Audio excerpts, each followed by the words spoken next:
Хэрвээ би энэ бичлэгийг оруулах юм бол хүмүүс намайг юу гэж бодох бол хэрвээ би энэ постыг тавиад өөрийнхөө үзэл бодлыг илэрхийлчих юм бол магадгүй намайг хүмүүс буруугаар ойлгох бах та. Би энэ амьдрал дээр хүсэж байгаа зүйл болгоноо хийж бүтээж чадах болов уу? Би хүсэж байгаа амьдралаа үнэхээр манифест хийх боломжтой болов уу? Та яг ингэж бодоод өөртөө эргэлзэж байвал хэрвээ ямар нэгэн зүйлийг хийх гэтэл бусдын бодлоос үргэлж хамааралтай амьдарч байвал таны дотор үргэлж ийм айдас эргэлзээ байгаа бол энэ бичлэг танд зориулагдсан. Тэгэд би яагаад энэ бичлэгийг хийж байгаа вэ гэхээр хэдэн сарын өмнө манай найз надаас асууж байсан байхгүй юу? Ер нь манай найз ч гэлтгүй надаас зөндөө олон хүмүүс юу гэж асуудаг вэ гэхээр яаж чам шиг ийм зоригтой болох вэ? Яаж чам шиг ийм өөртөө итгэлтэйгээр өөрийгөө камерны урд ингэж илэрхийлж сурах вэ гэд надаас зөндөө олон хүмүүс ер нь асууж исэн. Тэгээд ерөнхийдөө бол яг тантай адилхан би хизээч ийм байгаагүй. Гэхдээ зөндөө олон зүйлийг суралцах үйл явцад маш олон зүйлс миний сэтгэлийг бүр оронгоор нь өөрчилсөн байхгүй юу. Тэрнээс бол би бүр анх ингээд өмнө маш өөртөө итгэлгүй байсан бөгөөд хүний өдөөс ч баг ингээд их царж чаддгүй байсан. Тэгээ өнөөдөр та нарт би яг ингээд надад тусалсан миний сэтгэлгээг өөрчилсөн зүйлсээ та нарт хуваалцъя. Ерөнхийдөө бол миний амьдралд хамгийн том өөрчлөлтийг авчирсан алхам зүйл юу байсан бэ гэхээр өөртөө итгэх итгэлийг суулгах энэ одоо үйл явц байсан гэх юм уу. Би одоо хүртэлтэй өөртөө итгэх итгэл дээрээ ажиллаж явдаг. Тэгээд ерөнхийдөө бол өөртөө итгэх итгэл гэдэг зүйл надад бараг тэг байсан гэж өмнө нь хэлж болно. Тийм болохоор зөндөө олон жилийн турш би ямар нэгэн байдлаар энэ өөртөө итгэх итгэлийг үүсгэх тэр алхмуудыг байнга хийсээр явсан. Энэ нь хүн болгоны хувьд өөр байж болно. Миний хувьд юу байсан бэ гэхээр ямар нэгэн зүйлийг суралцах ч юм уу, ямар нэгэн зүйлийг маш сайн эзэмших, эсвэл тэ гаднаасаа дотроосоо өөртөө анхаарах эдгээр зүйл нь баг багаар надад ийм өөртөө итгэх итгэлийг би болгосон байхгүй юу? Хүн ямар нэгэн байдлаар өөртөө ийм баг зэрэг итгэх итгэлийг бий болгоод ирнэ штэ. Тэгэнгүүт хүнд дотроос нь өөрт нь ийм зориг одоо асаж гарч ирж эхэлдэг. Угаасаа та нар бодоод үзтээ хүн хамгийн ихтэй мэддэг, чаддаг, хамгийн тэ дотроо өөрөө бахархдаг зүйлс нь тэ биднэрт одоо тийм гоё хүний өөдөөс харах, ярих тийм итгэлийг өгдөг штэ. Яг үүнтэй адилхан та ямар нэгэн байдлаар тэр өөртөө итгэх итгэлийг суулгах тэр арга замыг эхлээд олох хэрэгтэй.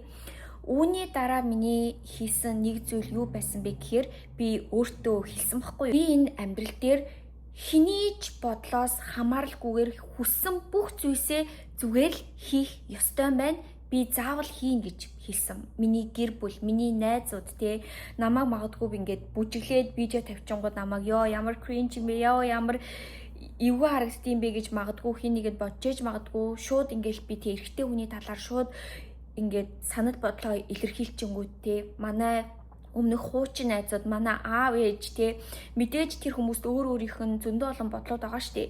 Энэ бүхэн надад бүр ерөөсөө хамаагүй. Энэ бол миний амьдрал, би хүссэн болгоноо юунаас ч хамааралгүй харамсахгүйгээр хийн гэж би өөртөө амласнаас хойш бүх зүйл амархан болсон. Би бүх зүйлийг хийж бүтээж эхэлсэн. Одоо энэ байгаа надад YouTube, Instagram тэ намайг үзэх үзэгчд яг энэ шийдвэрээс үүсэлтэйгээр бүгд бий болсон гэж ерөнхийдөө хэлж болно. За дараагийн намайг сүүлийн хэдэн жил маш их өөрчилсөн сэтгэлгээ юу вэ гэхээр би амьдралыг харах өнцгөө маш их өөрчилсөн.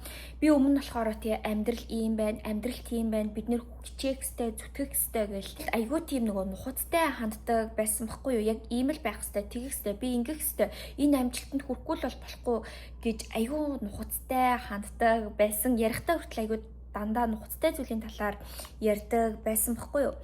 Гэхдээ нэг бодол бүр намайг үнэхээр өөрчилсөн. Амьдралыг бид нар туулахаар ирсэн. Бүх энэ мэдрэмжүүдийг авахаар ирсэн. Тэгээд зарим хүмүүс бүр ярьдаг байхгүй юу? Амьдрал бол тоглоом. Яагаад гэвэл те бид нар энэ хүний биед амьдарч байгаа амьдрал нь богинохон хугацаанд бөгөөд бидний сүнс угааз те бидний энэ биенээс илүү том зөндөө олон амьдралыг бүр ингээд туулаад явж байгаа хгүй юу.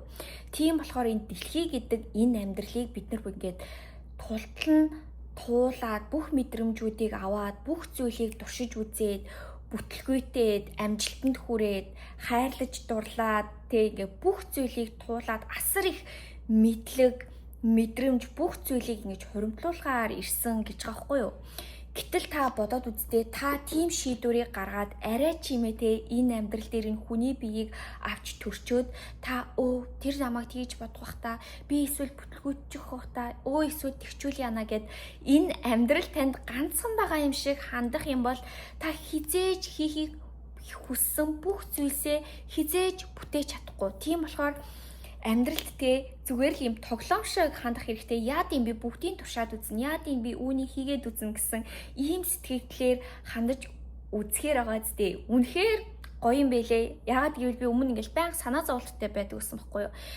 Яана тэгчүүл яана ингээд үнэхээр бүтэхгүй болчвол би яах юм бэ гэж үнэхээр их боддог байсан. Гэхдээ энэ сэтгэлгээ бол бүр намайг оронгоор нь өөрчилсөн. Хүмүүсийг хараад ах юм бол хамгийн том манифесташнд хүрэхээс тэр хүмүүсийг ингэж доош нь татдаг зүйл юу вэ гэхээр айдас болон эргэлзээ гэдэг энэ мэдрэмж байдаг байхгүй юу?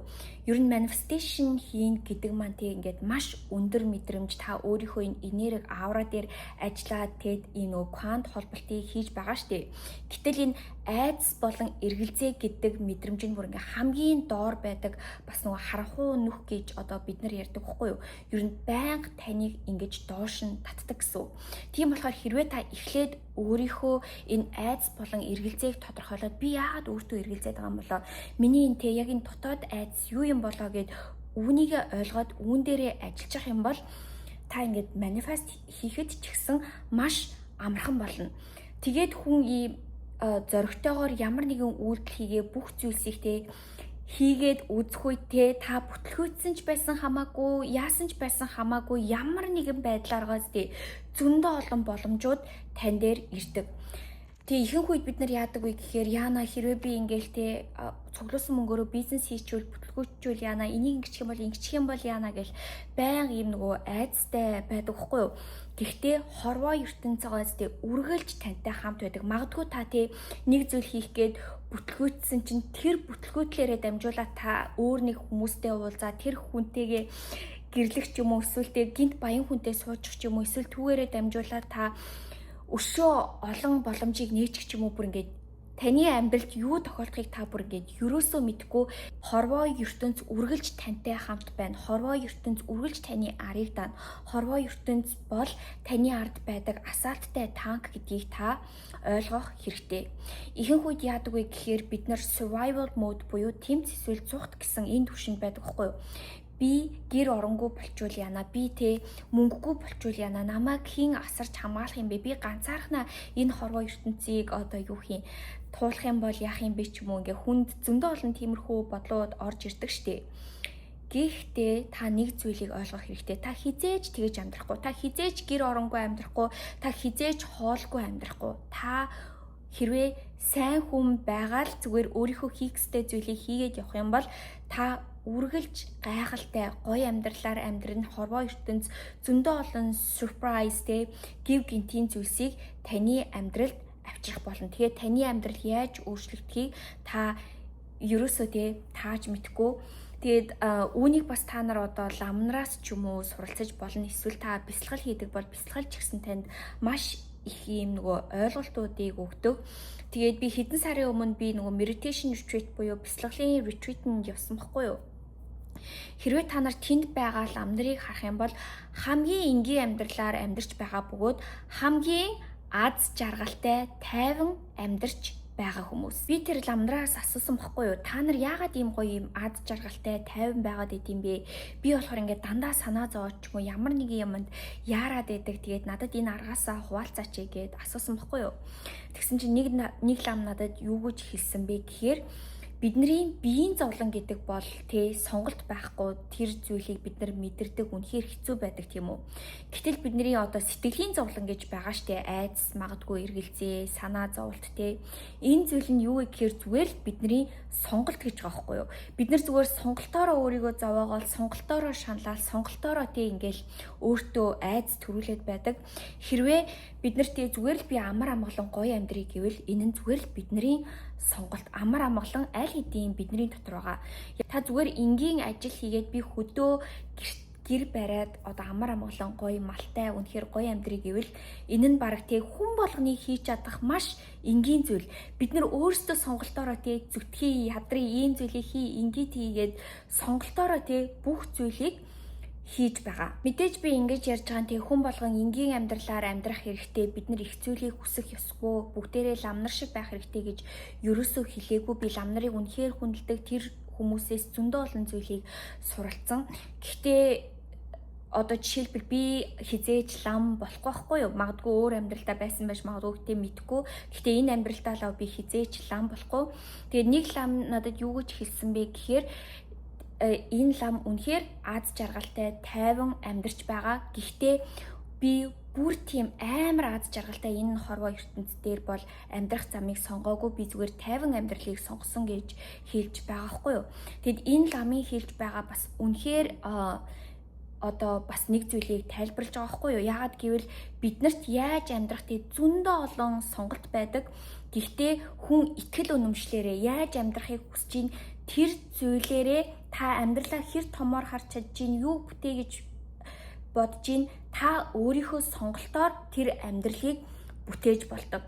Жишээлбэл тэнд байгаа лам нар ямар амьдралыг сонгосон бэ гэхээр зүгээр тайван амьдралыг өөрийнхөө сонголтоор сонгосон байхгүй юу. Миний хувьд гэх юм бол би зөндөө олон адал явдлыг туулмаар байна. Зөндөө олон зүйлийг туршиж үзмээр байна. Би мөрөөдлөө манифест хиймээр байна гэсэн энэ замыг сонгосон болохоор би зөндөө олон мэдрэмжүүдийг аваад зөндөө олон туулах ёстой зүйлийг туулна гэсэн. Тийм болохоор таны хувьд ч гэсэн заавал өөрийнхөө мөрөөдөл, хүсэл, зорилго бүх зүйлээ мэдээд өөрийнхөө итгэл үнэмшилтээр ажиллах хэрэгтэй. Яагаад гэвэл та юунд итгэн, та юунд хүрье гэж бодно, та замаа яаж тодорхойлно. Тэгээд тэрэн дээрээ тулгуурлаад та ямар үйлдэл хийгээд өөрийгөө илэрхийлээд өөрийгөө тэнд тавиад зоригтойгоор үйлдэл хийн гэдгээсээ шалтгаалаад та одоо тэр зам руу явна гэсэн үг. Хамгийн чухал бүр таны ойлгох ёстой зүйл юу вэ гэхээр хорвоо ертөнц магадгүй бурхан та юунд ч итгэдэг байж болно. Гэхдээ хорвоо ертөнц хэнийг ч шүүмжилдэггүй, бид нар хэнийг ч шүүмжлэх хэрэггүй, бус хүмүүс ч гэсэн таныг шүүмжлэх хэрэггүй, та өөрийгөө ч гэсэн шүүмжлэх хэрэггүй. Энэ ойлголт бол миний амьдралыг энэ жил бүр ингээд оронгоор нь өөрчилсөн.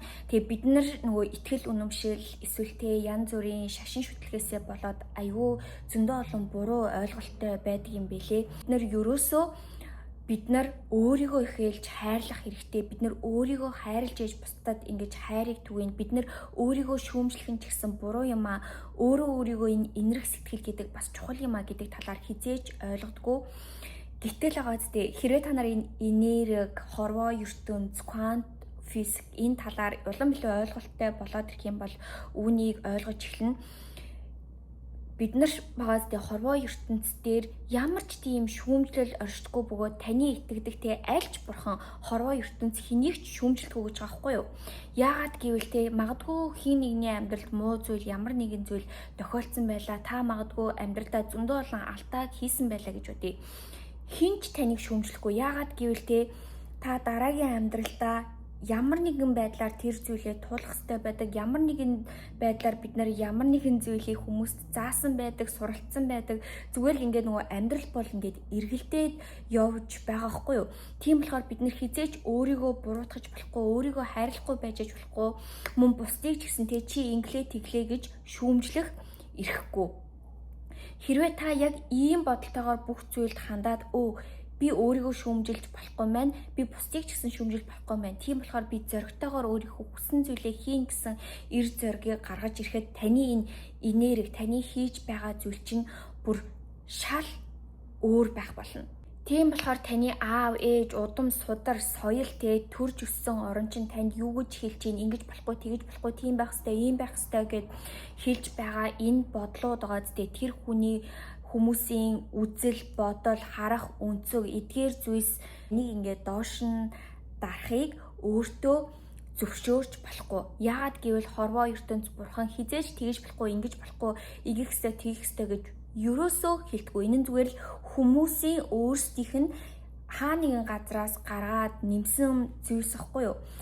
Тийм болохоор та чөлөөтэй бүх зүйлээ илэрхийлж болно. Хийх хүссэн зүйлээ хийгээд, experience хийгээд зүгээр л өөрийгөө энэ хорвоо ертөнц дээр аз жаргалтайгаар хэн гэдгээ мэдрүүлээрэй. За тэгээд энэ бичлэгийг хийсэндээ би бүр үнэхээр их баяртай байна. Тэгээд та нарт ямар нэгэн зүйлсийг ойлгуулсан гэж бодож байна.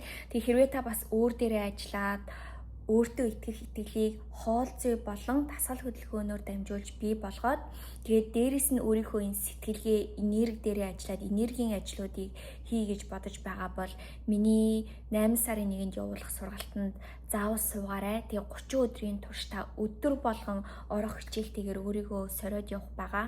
За тэгээд өнөөдрийн бичлэг маань та нарт таалагдсан гэж найдаж байна. Дараагийн бичлэгээр дахиад уулзлаа. Түр баяртай.